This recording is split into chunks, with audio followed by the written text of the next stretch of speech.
तो दोस्तों कल रात से ही लगी है यहाँ बहुत तेज़ बारिश। अब तो खैर हल्की हो गई, लेकिन पूरी रात बारिश ही थी यहाँ आज। और ऐसा लग रहा है कि भादों के महीने में ही सावन लग गया है, क्योंकि सावन में तो ऐसा मौसम हुआ नहीं कभी। और रात को तो इतनी मोटी बारिश आ रही थी, जिस वजह से नदी नाले भी आ रखे हैं। और अभी भी हल्की हल्की बारिश लगी है। आज भी ऐसी लग रहा है कि पूरा दिन मौसम ऐसे ही रहने वाला है। और अभी ये सुबह सुबह का नज़ारा है हमारे यहाँ का। और जिस वजह से थोड़ा ठंडा भी हो गया है। ठंडा वैसे आजकल है ही यहाँ, क्योंकि लगातार मौसम ऐसी हो रहा है अभी। नमस्ते दोस्तों, मैं मालती सजवाण स्वागत करती हूँ आप सभी का अपने नए ब्लॉग में, और आशा करती हूँ आप सभी लोग अच्छे होंगे।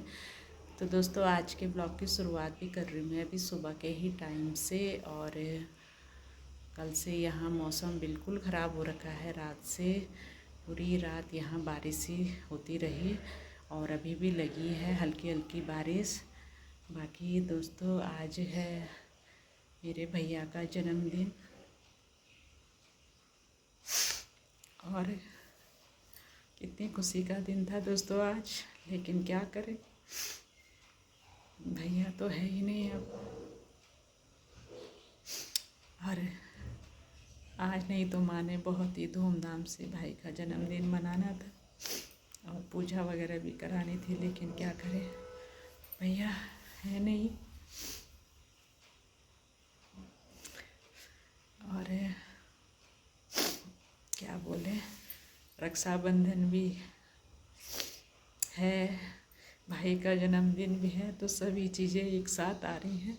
और भाई है ही नहीं, तो कितनी दुख की बात है एक बहन के लिए। मतलब कि राखी का त्यौहार भी है और भाई का जन्मदिन भी है, तो भैया ही नहीं है, तो क्या खुशियाँ क्या राखी, सब हमारे लिए तो फीका ही है बिना भाई के। और क्यों ऐसा किया भगवान ने हमारे साथ, ये समझ में ही नहीं आ रहा है। क्या हुआ, जो नहीं होना चाहिए था वही हुआ।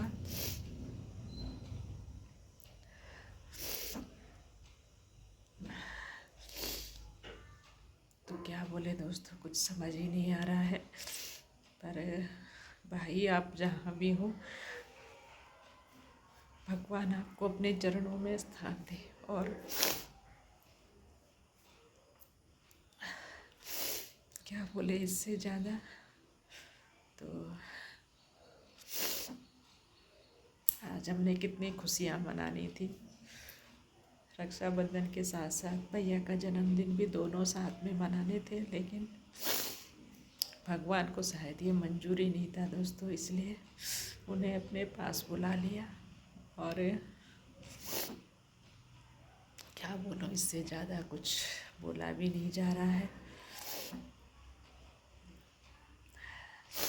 क्योंकि हम लोगों की तो समझ में आया ही नहीं कि हमारे साथ ये क्या कर दिया भगवान, क्यों ऐसा हुआ, कुछ समझ ही में नहीं आ रहा है। और आज इस टाइम भैया ने घर पे रहना था, लेकिन क्या करें, होने को कौन टाल सकता है। जो होना है वो तो होकर ही रहता है। हम लोग चाहे कितनी भी कोशिश करें, कुछ नहीं होने वाला है। जो भगवान को मंजूर होगा वही होता है।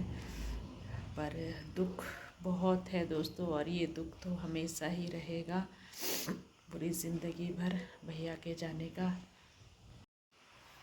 तो न जाने किसकी नज़र लगी हमारे हंसते खेलते परिवार को, जो ऐसा हुआ हमारे साथ।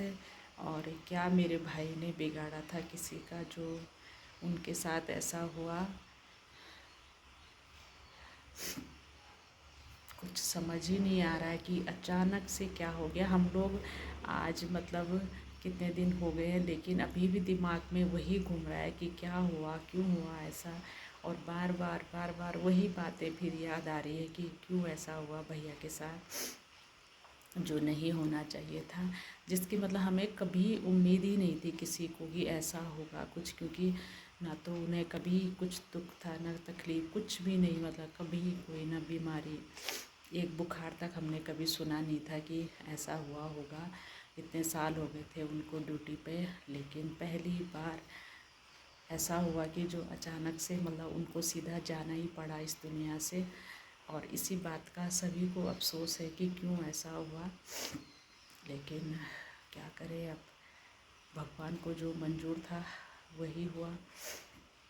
और ना तो उनकी अभी उम्र थी इतनी जाने की, चलो उम्र भी होती तो हम ये कहते कि कोई नहीं, लेकिन मेरे से, जैसा कि मैंने कहा था आप लोगों से कि 3-4 साल बड़े थे भाई, और ना तो उनकी उम्र अभी इतनी ज़्यादा थी। पर क्या करें दोस्तों, होने को कौन टाल सकता है।